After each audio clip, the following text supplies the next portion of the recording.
Hello guys, welcome to Singh Unboxing. In this video we will talk about Bluedio T Energy. Let's get started.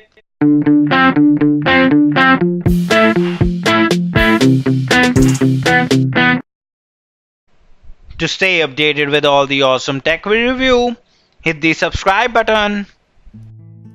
Bluedio has been experimenting a lot in music accessories, and some of them like T3, T5 have proven successful.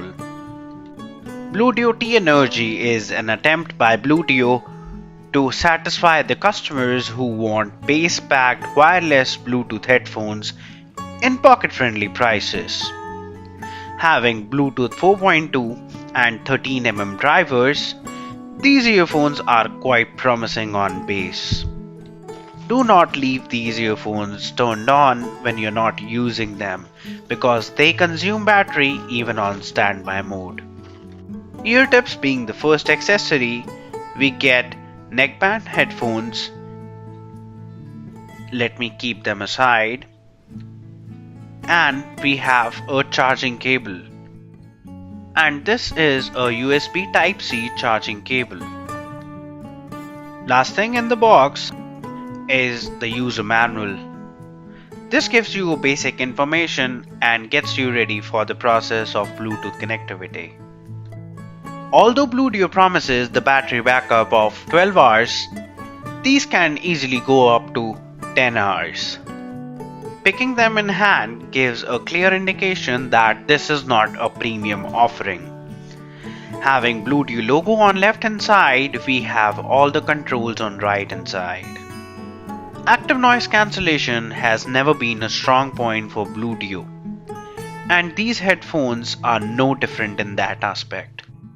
Having a small LED light on power button, active noise cancellation is indicated by a red light on that.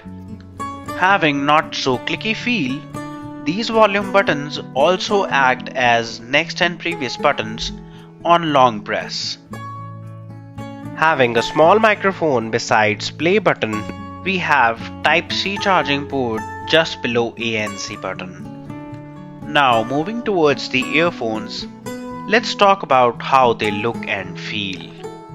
Having a shiny plastic on the outside, these are the in-ear type earphone. Another thing to like about these earphones is that they have a magnetic lock, which is found in most competitive offerings. Connecting them to my phone was a fairly easy process, as these automatically jump to pairing mode, unlike previous turbine offerings. I have spent about 3 weeks with these as my regular drivers, and I think the voice clarity is just fair at this price point. They are not too promising. The bass, however, is very well balanced, making final output not so cranky even at higher volumes. I would recommend these headphones for those who just consider bass as a priority and are not looking for premium voice clarity. Thank you guys for watching. I'll be catching you in the next video. Bye bye.